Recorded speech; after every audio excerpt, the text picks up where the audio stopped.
აბა როგორ ხართ მეგობრებო, ეხა დღეს უნდა გესაუბროთ ძალიან მაგარ თემაზე.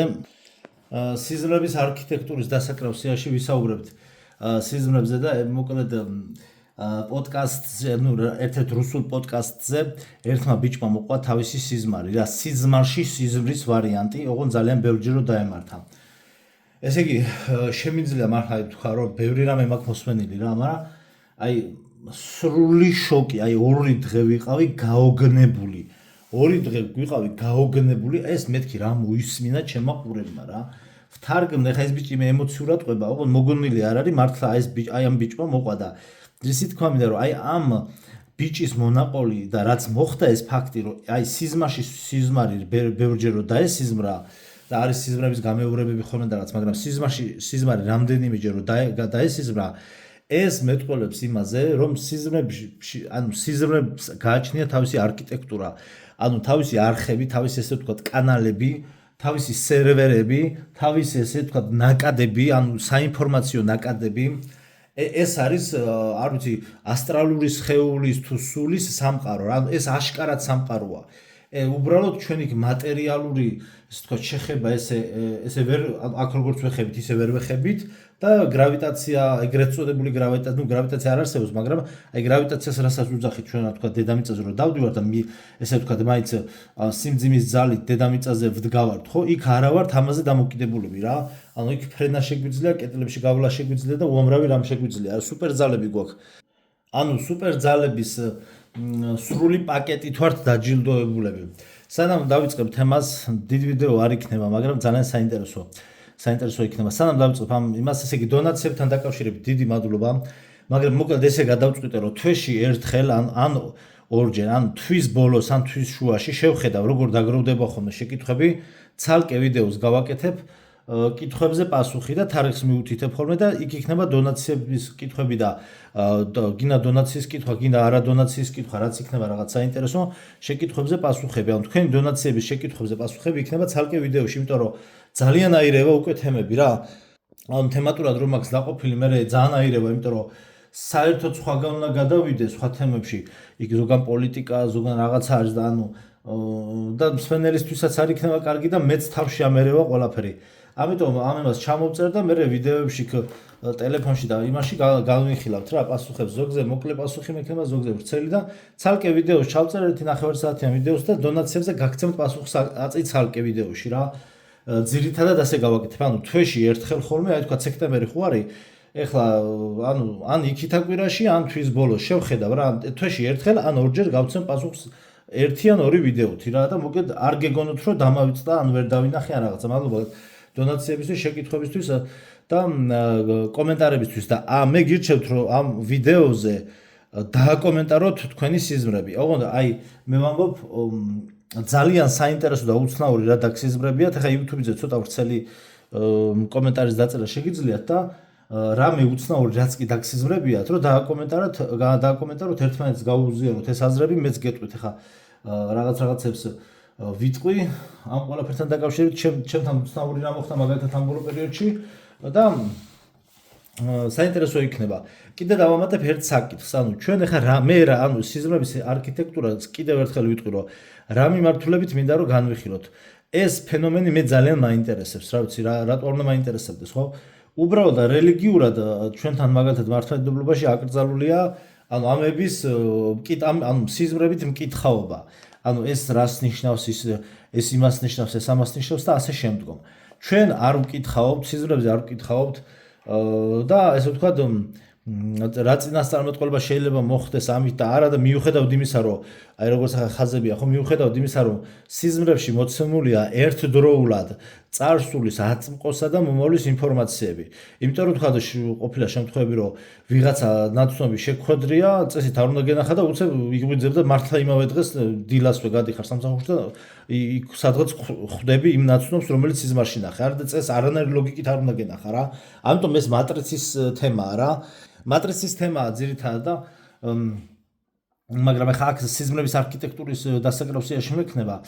ხო და ანუ ჩვენ არ ვკითხავთ ესე ვთქვათ რა, ამ კუთხით არ გვიდა, აი ჩვენ ვუდგებით იმ კუთხით, როგორც ეგვიპტეში ცნობილია რომ იოსების დროს, ანუ მოსემდე ხო, ძველ აღთქმის პერიოდზეა საუბარი, გამოსვლათა წიგნი სანამ დაიწყება, ესე იგი იოსების პერიოდში, როდესაც იოსებს დილეგიდან ამოიყვანენ და წარადგენენ ფარაონთან და იოსები ახსნის, ანუ ღმერთისგან მინიჭებული წინასწარმეტყველური და რაღაცა სიზმრების ახსნის ნიჭზე დაფუძნებით, ესე ვთქვათ, ახსნის ფარაონის სიზმარს, რომელი სიზმარიც ნახა, ესე იგი ფარაონმა ნახა ისეთი სიზმარი, თან ყოველ დღე ესიზმრებოდა თუ რაღაც დღე გამოშვებით, ხშირად ესიზმრებოდა ერთი და იგივე სიზმარი, დაჟინებით ესიზმრებოდა, რომ ნილოსიდან ამოდიოდა 7 გამხდარი ძროხა და ჭამდა, იქვე იდგა 7 მსუქანი ძროხა და ანუ 7 საქონელი რაღაცა რა ეს ძროხა,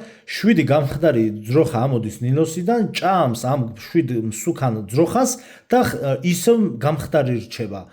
ეს ესიზმრებოდა და მისმა ქურუმებმა ეს სიზმარი ვერაფრით ვერ გაშიფრეს და ვერ ახსნეს. და ზოგადად ამ ძველ აღთქმისეულ და საეკლესიო გარდამოცემებში მე როგორც ვიცი, ძველ ეგვიპტეში, აი მაგ პერიოდებში, ანუ ეს ქურუმები რაღაცა ნაურაზე კი არ რაღაცა ესე ვთქვათ, ყავაზე და ნალექიან ყავაზე კი არ მკითხავდნენ, არამედ არსებობდა სკოლა, ანუ სიზმრების ახსნის სკოლა არსებობდა, ანუ ეს იყო მიმდინარეობა, ანუ ცოდნის მიმდინარეობა იყო რა. განათლების ესე ვთქვათ, ანუ ამ განათლების სფეროში იყო ერთ-ერთი მიმართულება სიზმრების ეს, ანუ ჩემს ენაზე რო ვთქვათ, არქიტექტურას იცნობდნენ ეს ქურუმები, ანუ სიზმრების სტრუქტურას იცნობდნენ და შესაბამისად, ანუ როდესაც სრულად ფლობდნენ, თითქმის სრულად ფლობდნენ სიზმრების სამყაროს შესახებ ინფორმაციას, შემდგომ მარტივი სიზმრების ახსნა ძალიან იოლი იყო მათთვის. ხვდებით რა შეასაქმე. ამიტომ მაგრამ ეს სიზმარი უკვე გამოცხადებითი სიზმარი იყო და მხოლოდ ღმერთისკაც შეეძლო ამ სიზმრის ახსნა და ეს იყო იოსები. ანუ მე მინდა რომ ამ მიმართულებით შევიმეცოთ ეს სამყარო, იმიტომ რომ ინისა და იანის პრინციპით არის რაღაც, რომ აი პრინციპივით, რომ ჩვენ თითქოს აქ რეალობაში ვართ და იქ სიზმარში ვართ, მაგრამ იქ უფრო რეალობაში, იქ სიზმარში როცა იქ ვართ, იქ ვართ რეალობაში და ეს ყველაფერი საერთოდ აღარც კი გვახსენდება ხოლმე.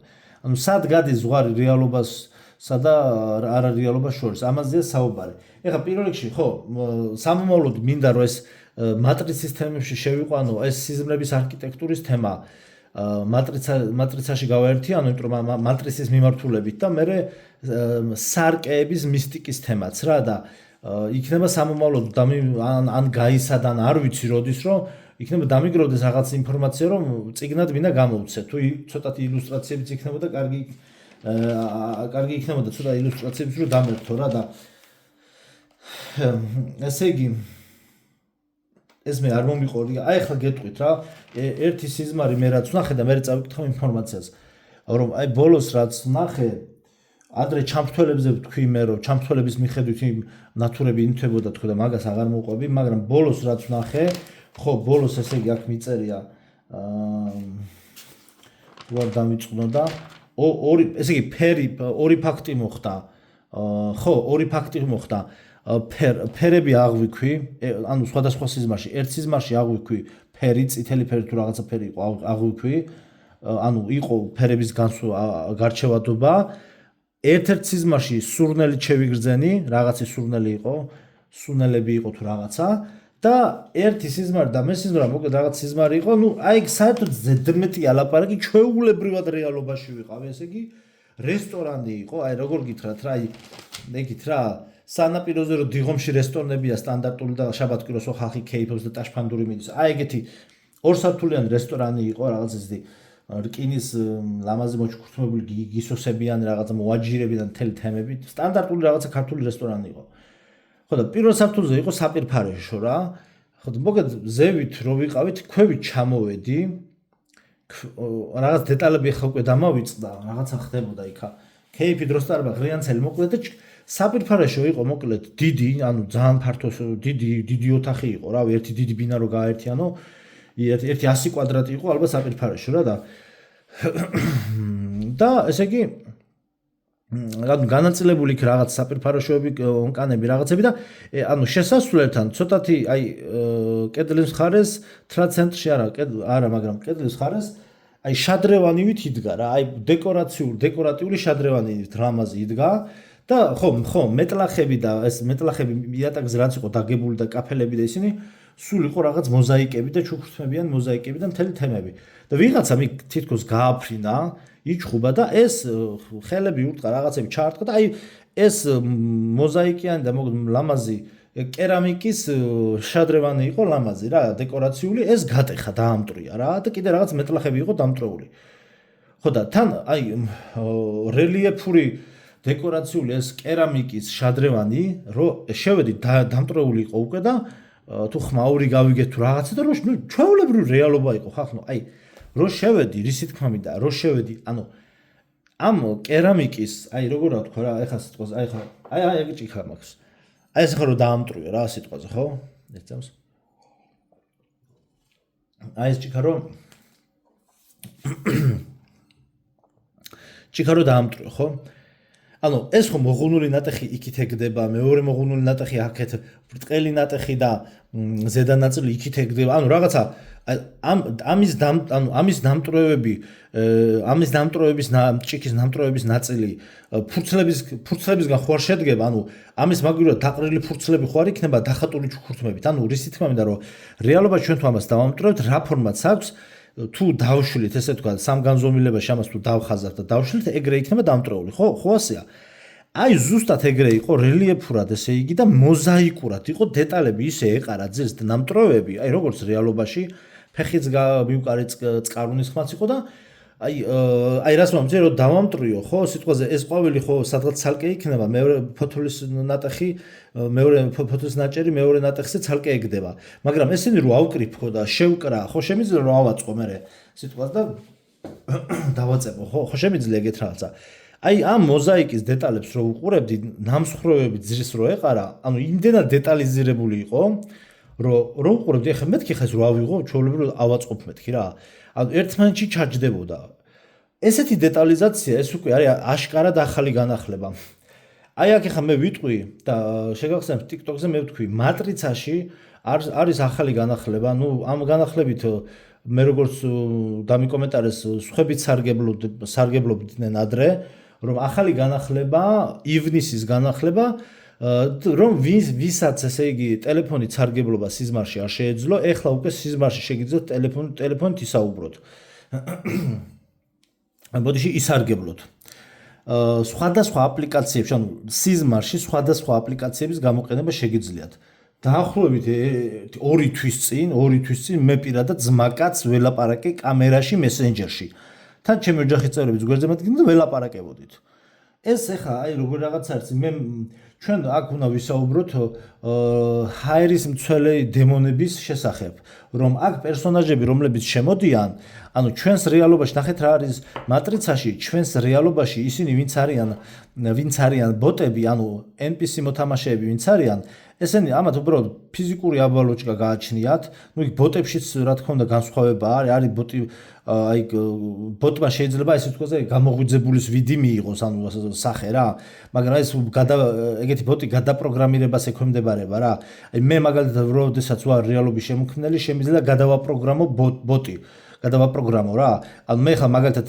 რაღაცებს მეკითხებოდა მე მაგალითად გადაპროგრამირებას ვაკეთებ დაახლოებით რამდენიმე მილიონი ბოტის რა ანუ აქ სხვადასხვა ენოვანი ერების ანუ სხვადასხვა ქვეყნის მოქალაქეებზია საუბარი რა ქართველებზე არ არის საუბარი მარტო ანუ რამდენიმე მილიონი ბოტის გადაპროგრამირებას ვახდენ სიტყვაზე მთელი ეს კონტენტები მაგას ემსახურება რა იმიტომ რომ ბოტის გამოგვიძება შეუძლებელია ის შეიძლება მხოლოდ გადააპროგრამირო რა ანუ გამოიგვიძებს მხოლოდ მიძინებული რეალობის შემქმნელი რეალური მოთამაშე და ანუ აქ რის თქმა უნდა რომ ჩვენს ფხიზე მდგომარეობაში რეალობაში ბოტი NPC უბრალოდ წარმოდგენილია სხეულით აბალოჭკით ესე რომ ვთქვათ ანუ ბიოლოგიური სხეულით და დანარჩენ ფუნქციურად ყველაფერს ასრულებს ორ მოქმედებას ძირითადად რა ანუ საბაზისო მოქმედებები ცხოვრობს ანუ სამსახურიან რაღაც თავის საქმეებს აკეთებს და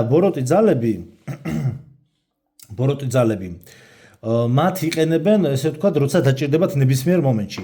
სხვათა შორის ერთ-ერთმა მოძღვარმა, მოკეთ ეხა ერთ პატარა ეხა გამახსენდა ერთ ჩართვას გავაკეთებ და ესე იგი საპატრიარქოს რადიოში იყო ესეთი ერთ-ერთმა ძალიან ავტორიტეტმა მოძღვარმა, ერთ პერიოდის ჩემი მოძღვარიც იყო, მოგეთ სახელდაგვარს არ ვიტყვი, ესეთი ქადაგების დროს ესეთი რამე თქვა რა, რომ ეს რელიგიურ კონტექსტში ოღონდ ეს საწყენი არ არის. ეხლა მატრიცის კონტექსტში დავაკავშირებ და გეტყვით ეხლა რაზე მოვიტანე. ნახეთ, ესეთი რამე თქვა, რომ ესე იგი ყველაო, ანუ ნახეთ, ყველა ის ადამიანიო, ან მთელს მსოფლიოზე ლაპარაკი, ყველა ის ადამიანი, ვინც, ანუ იგულისხმება მართლმადიდებლური ეკლესიის ლოცვებზე რა, ვინც ამ საერთო ლოცვებში არ მონაწილეობსო, ანუ საეკლესიო ცხოვრებაში არ არის ჩართული, მიუხედავად იმისა, ყველანი ცოდვილები ვართ ერთმანეთზე უარესად, რა თქმა უნდა, მაგრამ ვინც საერთო ლოცვაში არ არის ჩართულიო, ყველა არისო ეშმაკისეულიო რა. ეს არ არის შეურაცხყოფა. და ამას ჭირდება თავისი სწორი გაგება. აი მატრიცულ სისტემაში ეს რო განვიხილოთ, ნიშნავს ნახეთ რა, რომ როდესაც ადამიანი, ნახე რელიგიაში როგორ არის, რომ ახლა ცოტა გამოგძელდა სიტყვა, მაგრამ მაინც საინტერესო იქნება. რელიგიაში როგორ არის, რომ ქრისტე გეუბნება, რომ ბოროტი ძალის გაგდება შეგიძლია მხოლოდ ლოცვით და მარხვით, ანუ მოღვაწეობით. შენ რა მაგარი ტიპიც არ უნდა თქვა, ვიძახო ესე, იქ შენ რაღაცა მინუსი მაინც გექნება, იმ კუთხით, რომ შენ ადამიანს ყოველთვის აქვს რაღაცა ცოდვითი სისუსტეები. და მეც მქონია ეგ მომენტი, რომ არა ვერ გამტეხავს ადამიანი, მაგრამ მეც მაინც გატყდები რა, იქ ცოტას დალევი, ცოტას რაღაცა მოდუნდები, რაღაც შეგეშლება მაინც და ანუ ბოროტი ძალის მოქმედების გამტარი გახდები, იქ რაღაცა შეაგინებ, რაღაცა ანუ დაუშვებ შეცდომას სისუსტეს. როდესაც ესე ვთქვათ, სულიერად გაძლიერებული არ ახარ. რა იგულისხმება ეშმაკისეულობაში, ანუ ეშმაკისეული არა ეს, ანუ ეს ბოტები, ნახე, ბოტები ხო ცხოვრობენ თავიანთ ცხოვრებით, ანუ ნახე, ჩვეულებრივ რელიგიურ კუთხით, ანუ ეშმაკისეული იმას კი არ ნიშნავს, მე ხა ესე ვხედავ და ესე გეუბნებით. ეშმაკისეული იმას კი არ ნიშნავს, რომ ვინც კი ესე ვთქვათ, მატრიცულ სისტემაში რო წარმოვიდგინოთ NPC მოთამაშეს, ვისაც უძახით, ანუ ყველა ის მოქალაქე, ვინც არ არის რეალობის შემქმნელი, ანუ ეს ეგრეთ წოდებული, ვინც არის ეშმაკისეული, ანუ ვინც არ იღებს მონაწილეობას საერთო ლოცვაში, მართლმადიდებლური ეკლესიის საერთო ლოცვაში, აქ წირვა ლოცვები და საეკლესიო მსახურებებში მონაწილეობის მიღება იგულისხმება.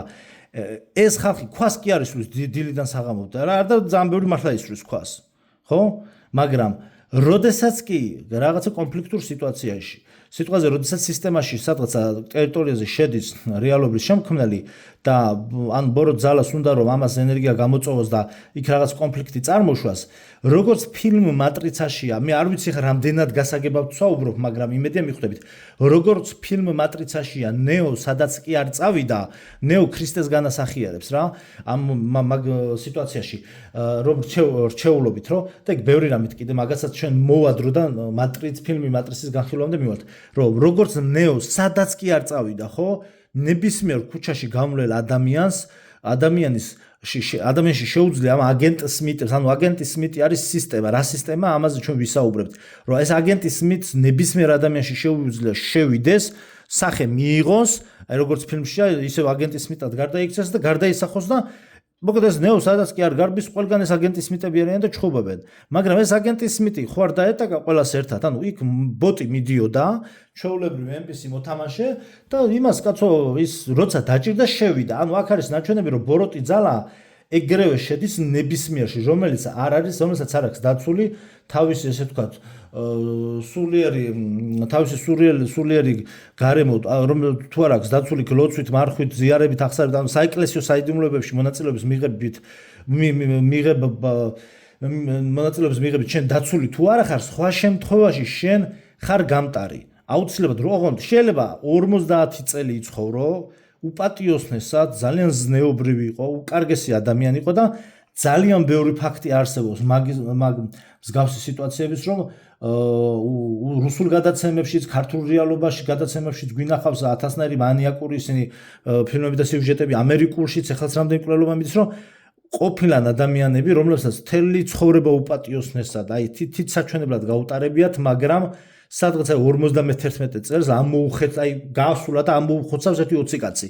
რატომ გააკეთა ვერ პასუხობს და თან თავს იკლავს. ეს არის სრული ეშმაკისეული. ანუ იმის თქმა მინდა რომ სისტემაში, როდესაც ამ აგენტ სმითს, ანუ რელიგიურად დემონს, როდესაც დაჭირდება, მაშინ შევა და გააკეთებინებს იმას, რაც უნდა. მაგრამ როდესაც ამას და აი თვითონ ჯადო არის პროგრამა, იგივე ჯერა და ამჯერ რო იძახიან ხოლმე, ჯერა და ამჯერა. ხალხს რა გონიათ, იცი?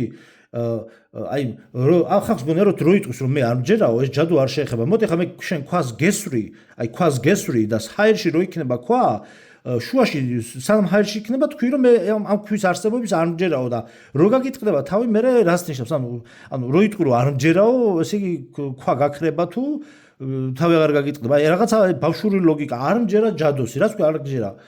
ანუ ჯადო არის პროგრამა თვითონ.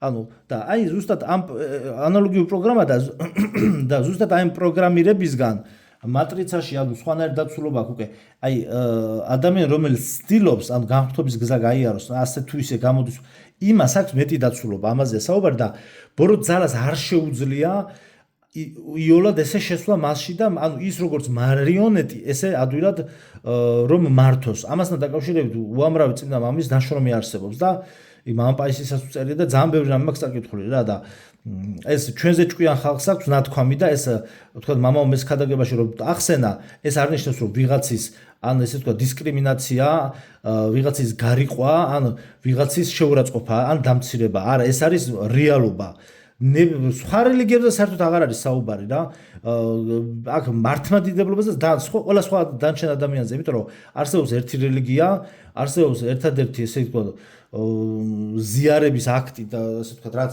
ზიარების საიდუმლო, რაც დაწესდა და ამაზე დიდი არაფერი არსებობს დედამიწაზე. მოკეთ ხა რელიგიაში რო აღარ გადავიდეთ, ამიტომ ხა რას ვკითხულობდი? ხო, ამიტომ ძალიან რეალურია ეს ყველაფერი. მოკეთ არის რაღაცა სამყარო, ცნობიერი სამყარო, სადაც ეს ყველაფერი რეალურად, აშკარად რეალურად ხდება. მე რა უნდა მეთქვა? ხო, განახლებებზე ვისაუბრეთ და მოკლედ მატრიცაში არის ესეთი განახლებები. ხო, შეგიძლიათ ტელეფონით ესაუბროთ ადამიანს. ეხლა წავიკითხოთ.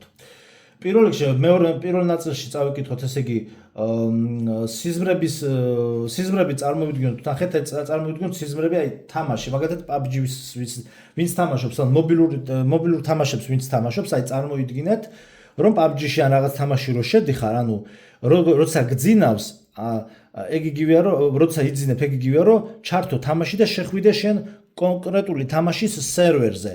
ანუ თვითონ ერთ თამაშშიც რამდენიმე სხვადასხვა სერვერია. მაგალითად იგი Warfare-ში როცა ადრე ვთამაშობდი, ხა კაიხანი კომპიუტერი არ მაქვს და გაფუჭებულია და აი Warfare-ში რო შევდიოდი, იქ არის რა ვქვია, კიევის სერვერია, სერვერს უძახიან მე მგონი თუ რაღაცას. იქ არის აზიის სერვერი, აფრიკის სერვერი ცალკეა, ანუ იქ სხვადასხვა სერვერზე შეყავხარ რა, სხვადასხვა ესე ვთქვათ არხებია და პლუს კიდე სხვადასხვა თამაშებია. ანალოგიურად, როდესაც ჩვენ სიზმრებში შევდივართ აშკარად სხვადასხვა სერვერებზე. და თვითონ ეს სერვერები, სერვერებში შესვლა გამოსვლა წესრიგდება თან პლუს არ მარტო სიზმრების ამბავში, არამედ სერვერები თუ გადატვირთულია, ამიტომ ხდება ხოლმე რომ ადამიანს არ ეძინება. ეხლა მე ბოლო აი 2 წელიწადში რაც მე დამემართა, რომ ისე არეული მქონდა სიზმრები, მაგალითად ეხლა ვიდეოში ვნახე რომ აი მოგეთ როგორ უნდა მეთქვა ფიზიოლოგიურ ამბავში ყველაზე იდეალური არის და ყველაზე აუცილებელი არისო რომ 10 საათზე გეძინოსო რა და უნდა გეძინოს 8 საათი. მე მაგალითად ახლა აი აქ აშკარად სერვერების ამბავი, აქ ფიზიოლოგიური ამბავი არ არის. 10 საათზე ხახნო ვინ იძინებს? აი ძალიან იშვიათად ადამიანები. ნუ 11-ზე 12-ზე კიდე ხო. ძალიან იშვიათად გააჩნიას ის როგორი სამსახური აქვს. ხო და ეხლა მე რო 10 საათზე კი არა 12-ზე რო დავიძინო, ღამის 3 საათზე მეღვიძება, აი ნახეთ როგორ არის, ღამის 3 საათზე მეღვიძება, პირდაპირ მნიშვნელობით, ანუ არანაირ ლოგიკაში არ ზეს რომ მე ღამის 3 საათზე რა პონჩი უნდა გამეღვიძოს. პირდაპირ შემიძლია ვთქვა რომ სერვერი მაგდებს, იმენა მაგდებს სისტემიდან, დედას ფიცავარ სისტემიდან მაგდებს. აქ სხვანაირი არანაირი ბიოლოგიური ახსნა არ შეიძლება რომ იყოს რა. იმიტომ რომ ყველაზე ღრმა ძილის ფაზაში მაგ დროს 2 და 3 ღამის 2 და 3 საათი არის ყველაზე ღრმა ძილის ფაზა და ეთქვა ამ დროს ძალიან ბევრი ხალხია სერვერზე ესე ვთქვა ეგრეთ წოდებულ სერვერზე შესული და სისტემა მაგდებს უკან. და ნახეთ რა მემართება 3 საათზე ხომ მეღვიძება ან 3:30-ზე. ვერაფერს ვერ ვაკეთებ, მე მშივდება საშინლად, აქ უკვე ენერგიების ამბავია. აქ ცხიმების და ღიპის ამბავი კი არ არის. აქ არის ენერგიას გთხოვს რაღაც, ეგ დონაცია გაქვს გასაკეთებელი. აი დონაცია გაქვს გასაკეთებელი, რომ შენ სერვერზე ისევ შეხვიდე. აკეთებ დონაციას, ანუ ვჭამ საჭმელს ისევ რაღაც კაი кейფი იწყება შუაღამეს. ეხლა ყოველდღე არ მემართება, მე ვამბობ, რომ 12-ზე თუ დამეძინა. და მე 7 საათზე რაღაცა თოთო ბავშვით ჩამეძინება ხოლმე რა. გიგონება, ხო დაიღლება ბავშვები მიგე. არა, ანუ მე რას ვამბობ, მე რომ 3-ზე გამეგვიძება და მე უთენიას აი რო იტყვია ძილქუში დაეცაო, ეგ ძილქუშის პერიოდი რო არის 5-6 საათზე რო იწყება, ვდუნდები და სადღაც 6-6-დან 7-მდე უნდა დამეძინოს. ანუ 6-დან 7-მდე მე უნდა და მეძინე. მე თუ 6-დან 7-მდე თუ არ დავიძინე და 12-მდე არ ვიძინე მე დღე მე მკვდარი ვიქნები. ვაფშე ვერაფერს ვერ გავაკეთებ. ანუ ხვდებით როგორი არეული ის არის და საერთოდ რაზე 10-ზე რო დავიძინო, 10-ზე რო დავიძინო, ჩათვალე რომ პირველ საათზე ვიქნები გაშტიკინებული დილის 7 საათამდე. დილის 7 საათამდე ვერ დავიძინებ. ანუ არანაირ ლოგიკაში არ ჯდება ეს ხალხმა. ეხა ამაზე ექიმები მე მესმის 1000 ვერ რომ შენ ნერვოზი გაქვს, ქვეცნობიერი ნერვოზი და ისეთი ცნობიერი, ასეთ იმდენ მოიგონეს. რა ცნობიერი კაცო, ძილი მინდა და ვერ ვიძინებ. ანუ რაზე მელაპარაკებით ხალხო? არა და ერთადერთ შემთხვევაშია, ნახე დონაციას თუ გააკეთებ, ანუ ენერგიას თუ დახარჯავ მატრიცაში, ნახე თუ მე წავალ და მთელი დღე ძალიან ბევრს ვიმუშავებ, ან ფიზიკურად რაღაცა თუ დავიღალე, მე გეძინება და მე შეიძლება გადაგება სილი. აი ზუსტად ამაშიც დონაციას აკეთებ ამით შენ ადამიანი ხვდები? მატრიცაში ხო და მაგრამ ეგრე თუ ვიმუშავე მეგან არ ვიმუშავ, მე რასაც ვიმუშავ, ვიღაცა ის რო გააკეთოს ზოგჯერ ერთი კვირა შეიძლება საწოლნო ვერ წამოდგეს ფეხი დაინვალიდებული იაროს. მე რეებსაც ვაკეთებ ზოგჯერ, მაგრამ მე რო ეგრე ვიმუშავ ყოველდღე გადატვირთულად, მე მაგათაც ჩემზე ვამბობ, რომ ძალიან ძლიერი ორგანიზმი მაქვს, ანუ კუნთოვანი მასის რაღაცა ენერგიის ამბავში, მაგრამ ნერვული სისტემა ვერ უძლებს. და მე 2 დღე უნდა ვიწვე, თავი უნდა მტკიოდეს და წლები მაწუხებდეს და რაღაცა რა. მე ჩემი რაღაცა სიტუაციაა. ამიტომ მე ამ ენერგიებს ვანაწილებ. და შესაბამისად მე რომ მინდა ძილს ისეთ დონეზე ვერ ვაწესრიგებ. და აგერ ბატონო ძმა, აგერ ვიპოვე პასუხი. თუმცა სერვერების ამბავი ყოფილა, აგა შენ აღმერთვარ გასაგებია, სერვერი არის გადატვირთული, всё. აღარ წავალ კაცო, აღარ ვირმენ ამ ექიმებში და აღარ დავიწყებ მილიონი აბის ყლაპლას. ყლაპე ეს აბები და იყავი. სერვერი არის გადაკეტილი, მორჩას არ გიშვებს რა. გაგიდებს სისტემა, მორჩა. ამიტომ ამ კუთხით უნდა შევხედოთ ახლა აი ამ თემას. ახლა აბა ვისაუბროთ. რა იქნება თუ კი ვივარაუდებთ, რომ სიზმრები არა ტვინის გამოგონილი ფანტაზიაა, არამედ სხვა რეალობებში გამავალი ფანჯარა. წარმოვიდგინე შენ იძინებ და კვლავ ერთსა და იმავე სიზმარს ხედავ. სამყარო სადაც ყველაფერი სხვანაირია, ხალხი, ქალაქები, შენი ცხოვრება. შენ იქ სტუმარი კი არა, მაცხოვრებელი ხარ. იქ ყავს ოჯახი, სამსახური, ემოციები და აი შეკითხვაც, რატომ ვხედავთ ჩვენ ამ განმეორებით სიზმრებს? რა იქნება თუ კი ვივარაუდებთ, რომ სიზმრები არა ტვინის გამოგონილი ფანტაზია, არამედ სხვა რეალობებში გამავალი ფანჯარა. მეცნიერები ამბობენ, რომ სიზმრებში ტვინი გადაამუშავებს ინფორმაციას, მაგრამ ტვინში როგორ აღმოჩნდება ხოლმე მთელი სამყაროები, რომლებიც შენ არასოდეს არ გინახავს, სახლები, ქუჩები, სახეები, რომლებიც მართლაც რომ რეალურად გამოიყურებიან, თან ისე, რომ თითქოს და შენ იქ უკვე იყავი. სიზმრები სხვა სამყაროში გადასვლის რეპეტიციაა. შეიძლება სიკვდილის შემდეგ სული ზუსტად იმ სამყაროში გადაინაცვლებს, რომელიც უკვე სიზმარში ბევრჯერ გვაქვს ნანახი. სიზმრები ჩვენი მომავალი ცხოვრების მინიშნებები და ამოცანებია. აბა თავად დაფიქრდი, რატომ არის რომ სიზმარში ემოციებს ბევრად უფრო ძლიერად რომ აღიქვავ და განიცდი ხოლმე, ვიდრე ჩვეულებრივ რეალობაში. რატომ გეღვიძება იმ შეგრძნებით, რომ თითქოს და იქ მთელი ცხოვრება გაატარე? შეიძლება ჩვენ ერთი სიცოცხლე კი არა, ერთდროულად რამდენიმე სიცოცხლე გვაქვს და ყოველ ღამით დაძინების დროს ჩვენ რეალობის არხების გადართვას ვახდენთ. აქ შენი დედამიწისეული ცხოვრებაა, იქ კი შენი სხვა ვერსია ცხოვრობს. იქნებ და შენი სიზმრები არა შემთხვევითობა, არამედ მიწვევაა. შეიძლება შენი სული ახალი სამყაროსთვის ემზადება და სიკვდილის შემდეგ შენ სამუდამოდ გაიღვიძებ იქ. თუ კი ჩვენი სიზმრები სხვა რეალობებში გადასასვლელი ხიდებია, მაშინ დეჟავიუ რაღა არის? არა და ყოველ ჩვენგანს უცნაური გრძნობა განგვიცდია. მე ვიყავი უკვე აქ ამ სიტუაციაშიო. მეცნიერები ამას მეხსიერების ხარვეზებით ხსნიან, მაგრამ შეიძლება სინამდვილეში ეს ზუსტად ის მომენტია, როდესაც ფხიზელზე შენი სული სხვა რეალობაში გადაკვეთას ახდენს და შენ ამ გამოცდილებას წამიერად შეიგრძნობ. ახლა კი უფრო სიღრმისეულად დაუკვირდი.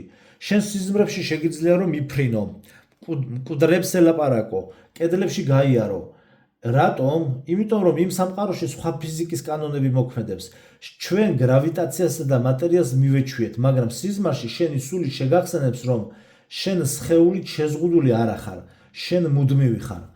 ახლა კი ყველაზე ამოუცნობი. ზოგიერთები ყვებიან რომ სიზმრებში შეხვდნენ მათ, ვისაც რეალობაში არასდროს არ შეხვედრიან და შემდგომ კი ფხიზელზე რეალობაში მართლაც მოხდა ერთმანეთის პირისპირ შეჩეხვა. თითქოს და სიზმარი ზოგ შემთხვევაში შენს მომავალ ბედისწერას ნაადრევად გაჩვენებს. მე ვფიქრობ რომ სიზმარი ჩვენი სულების სხვა სამყაროში გადასასვლელი მოსამზადებელი პროცესია, რომლებსაც ჩვენ ძალიან ხშირად ვხედავთ. შეიძლება ჩვენ თავად ვირჩევთ ამ სამყაროს, ან კიდევ ვიღაცამ ზევიდან ჩვენს მაგვირად აირჩია. იქ იმ სამყაროში ჩვენი ცხოვრება სხვანაირი იქნება. ახალი ხალხი, ახალი წესები, ახალი რეალობა და ყოველი გამეორებული სიზმარი შემთხვევითობა არ არის. ეს ბედისწერის ნამიოკია, რომ ერთხელაც ჩვენი სული იქ მოხვდება. რატომ არის რომ ღამით დაძინებას ფიზიკურად ვერ ვახერხებთ ხოლმე? იქნება ამის მიზეზი გადატვირთული სერვერებია და ჩვენ კი რიგში ვდგავართ. დილით როგორ კარგად გვეძინება ხოლმე, იმიტომ რომ სერვერებზე უამრავი თავისუფალი ადგილია უკვე. მერე კი გამოდის რომ შობადობის ზრდასთან ერთად კიდევ უფრო ნაკლები ადგილი რჩება სერვერებზე. ამიტომაც უმაღლესმა პროგრამისტებმა ამ პრობლემის გადაწყვეტა ამგვარად მოიფიქრეს. სამსახურებში ღამის ცვლა გამოიგონეს, რათა ხალხი სერვერებზე რიგის მიხედვით მომხვდარიყო და არა ყველა ერთად. ქარხნებსა და სხვა სამუშაოებზე ღამის ცვლა დაამატეს, რათა ადამიანები სახლებში დილაზე დაბრუნდნენ და დაძინების მომენტში ეგრევე თავისუფალ სერვერებზე შევიდნენ. ანუ რა გამოდის რომ ხალხს ქრონიკული უძულობები კი არ ასჭირს, არამედ ტექნიკურ ხარვეზში ყოფილა პრობლემა და ეს მხოლოდ სერვერთან ცუდი კავშირის ბრალია. ამიტომაც ასეთ დროს ადამიანებს ჰიპნოზით დონაციის გაკეთება უწევთ, ისევე როგორც ნასვამი ადამიანი ურიგოდ შედის მომენტალურად ზილის სერვერში. იმიტომ რომ მან ალკოჰოლის მიღებით უკვე გააკეთა დონაცია, მაგრამ ამასთანავე მას ადრე გაღვიძება უწევს. ატკიებული თავით, ანუ პახმელით და ეს იმაზეა დამოკიდებული, თუ რამდენი დონაცია გააკეთა ალკოჰოლისთვის. იფიქრეთ აბა ამ საკითხებზე. ეხლა პოდკასტზე, მოგეთ ეს ამ ბიჭმა რაც მოყვა, მოდი პირდაპირ ვკითხულობ. სიზმარში სიზმრები, ოღონდ რეალური ამბავია. ჩვეულებრივ, ესე იგი, ადამიანს ძინავს და ყვება რა, მესიზმრებაო რა. ჩვეულებრივი საშინელებათა ჟანრის სიზმარი. მოგზდევენ, შენ გარბი ხარ და გარშემო ტერიტორიებიდან ბევრი სხვა ხმა გესმის, ბევრი სხვადასხვა ხმა გესმის. მოკლედ სტანდარტული საშინელი კოშმარი დამესიზმრა და უცებ ჩემს ოთახში მეღვიძება. ეს უყვება იმას, რა პოდკასტზე იყო მისული და ერთ გოგოს უყვება რა ეს ბიჭი. და უცებ ჩემს ოთახში მეღვიძება. ნაქირავე ბინაში, ანუ უკვე ეღვიძება სიზმრიდან. ნაქირავე ბინაში, სადაც მე მარტო ვცხოვრობ. ჩემი ზეწარი მაფარია, ჩემი ოთახია და ყველაფერი რეალურია.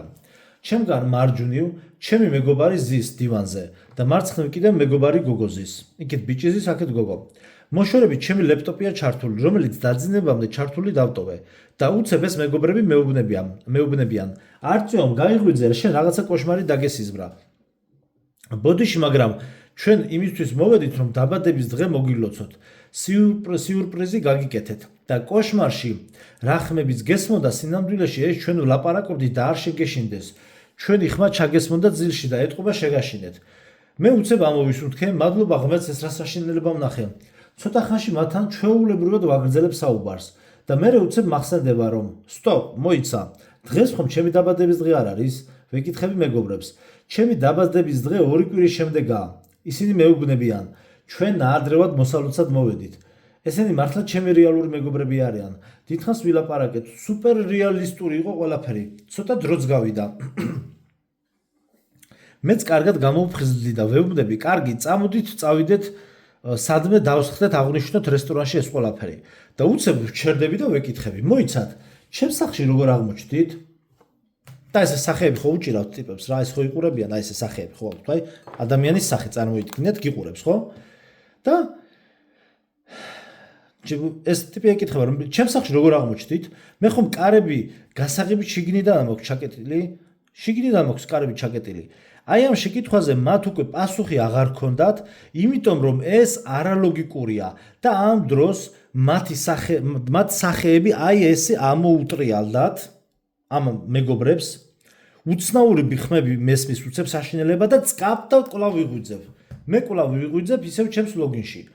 ზუსტად იმავე ადგილზე, ჩემს სახლში. იგივე ადიელა, იგივე ჩართული ლეპტოპი და ამ მდგომარეობას ვანალიზებ და სრულ შოკში ვარ. რა ჯანდაბა იყო ეს? უბრალოდ წარმოიდგინეთ, ისეთი სუპერ რეალისტური იყო, რომ 100%-ით გჯერა რომ რეალობაში ხარ. მე ვდგები ლოგინიდან და ჯერ კიდევ შოკში ვარ. თვალებზე ცრემლები მაქვს. ხელში ტელეფონს ვიღებ, აი გაიხსენეთ რომ მატრიცის განახლების დროს, ესე იგი, მუშაობს აპლიკაციები მატრიცაში, იმაში სიზმრებში და ხელში ტელეფონს ვიღებ და ჩემს საუკეთესო მეგობარ გოგოს ინსტაგრამით ხმოვან შეტყობინებას ვუგზავნი. 1-10 წუთი ხმოვანი შეტყობინებებით ვუყვები ამ ისტორიას. ამასთან ერთად საუზმეს ვიმზადებ, თან ამ გოგოს ვწერ და შეხვედრაზე ვთანხმდებით. გადის 1-2-3 საათი, საჭმელს ვჭამ, ვიბან, ვემზადები, ყველაფერი რეალურია, ჩემს ბინაში ვარ და არანაირი სიზმრის ეფექტი არ არის. რომ ხაი ჰოპ და აქ იყო და მე უცებ სხვა ადგილზე გაჩნდა, ეგეთ რამე არ არის. ჩვეულებრივ მიდის ცხოვრება. არა, ყველაფერი დროში ისევე რეალურად ხდება, როგორც გაღვიძებულზე. და ცხოვრების ჩვეული რიტმი მიდის და მეც ჩვეულებრივად ჩემს სახლში საბაზისო მოქმედებებს ვახორციელებ. ჩვენ შეხვედრაზე შევთანხმდით, ავდექი და წავედი მისკენ მეტროთი. წავედი მეტროში, ჩავჯექი და წავედიო რა. ჩვეულებრივად ხალხია მეტროში, მივდივარ რამდენიმე საათი გრძელდება ეს ყველაფერი. ძლივს მივახციე მასთან და პარკის გვერდზე კაფეში ყავაზე დავსხედით. მე მას ვუყვები მთელ ამ სიზმრების ისტორიას. წარმოგიდგენია ეს სიგიჟე დამესიზმრა და შენც სიზმრის ნაწილი ხარ. ჩემთან იყავი დაბადების დღის მოსალოცად მოსული. გოგო გაოცებულია. მე მანდ ვიყავი და გილოცავდი და ნუ მოკლედ საუბრობთ აღფრთოვანებულები ვართ. მე ეს თემა გვავიწყდება. საერთოდ და ჩვეულებრივ ყოველდღიური საქმეების დიალოგზე გადავდივართ და უცებ ნასია მეუბნება. აუ ძალიან სასაცილო ამბავი უნდა გაგახსენო არწევ. გახსოვს 4 წლის წინ ესა და ეს რომ მოხდა? ზე პაუზა. მე მეუბნები, ნასია, ჩვენ ხომ მხოლოდ 1 წელი ერთმანეთს ვიცნობთ, მაგრამ ის აგრძელებს, არა, ეს ისტორია ისა და უცებ სახე მონსტრივით უტრიალდება და ქრება ყველაფერი. არა და მე ეს ყველაფერი ძალიან ბევრი საათის განმავლობაში ვიცხოვრე. უწყვეტი კადრის რეჟიმში. ნასწია სახე ტრიალდება, ქრება და წკაპ და მე ისე ვიღვიძებ ჩემს ლოგინში. ყველაფერი ისე ოთახში მარტო ვარ და მე სრული ისტერიკა მაქვს. ყველაფერი მახსოვს, არაფერი არ დამიწყდია. სულ რამდენიმე წამის წინ ნასწიას ველაპარაკებოდი, რომელიც ისევ სიზმარი აღმოჩნდა და ეს ყველაფერი, ანუ სიზმარი დაახლოებით 17 ჯერ განმეორდა, 17 ჯერ. და ამ სიზმრებში ჩემი განცდებიდან გამომდინარე, სადღაც 6 სრული დღე ვიცხოვრე. საერთოდ ჯამში კი ამ სიზმრების ყველა მონაწილე გარწმუნებს, რომ ეს ყველაფერი არის რეალური. აი შეხედეთ ხალხო, ამაზეა საუბარი. აი ამიტომ დავხაზე ეს სქემა. სიზმარი მე მსმენია და უთქვამთ, რომ დასიზმრებიათ სიზმარი 2-ჯერ და 3-ჯერ. აი სპეციალურად ეს ახლა დავხაზე თქვენთვის რა. აი ხა ეს წარმოვიდგინოთ, ახლა ეგ თქვენ ხედავთ. წარმოვიდგინოთ, ეს იყო მისი პირველი სიზმარი. აი ეს არის არხი, პირველი. აი ეს არის მულტივერსი ცალკე, სიზმრის არხი, კანალი, რაც გინდა დაარქვით. საინფორმაციო ველი. აი ეს ამ სიზმრიდან იღვიძებს და გადმოდის მეორე არხზე ხდება გადართვა. ანუ ქვედა სიღრმეებიდან ესე რომ წარმოვიდგინოთ, პირობითად ამოდის მეორე სიზმარში. აი აქ იმ ნასწიას ელაპარაკებოდა, წავიდა მე ნახა, იმას სახე ამოუტრიალდა, ბოდიში აქ ერთხელ მე მეორე, აი აქ მესამედ კაფეში რო იყო და არა, მე 1 წლის წინ გიცნობ, 1 წელი რაც გიცნობ, კიდე ამოუტრიალდა, კიდე გაეღვიძა. მე აქენა კიდე გაეღვიძა, ეს პირობითად რომ დატრიალდა, ტიპ 17 ჯერ გაეღვიძა და ბოლოს აღმოჩნდა რეალობაში. წარმოგიდგენიათ, აი რამდენჯერ გაეღვიძა, 17 ჯერ. ეს არის სრული სიგიჟე. მოკლედ დაწერეთ კომენტარები, დაწერეთ თქვენი რაიმე საინტერესო ისტორია რა გადაგხდათ თავს და ხალხი წაიკითხავს, საინტერესო იქნება. და როგორც უკვე გითხარით, დონაციების შეკითხვები და ისე შეკითხვები ცალკე ვიდეოში იქნება შემდგომ. მეტროს კითხვა დაწყებული გვაქვს, მეტროს კითხვა დაწყებული გვაქვს და შეგიძლიათ მოусმინოთ და კიდე იქნება რამდენიმე აბახე აბახო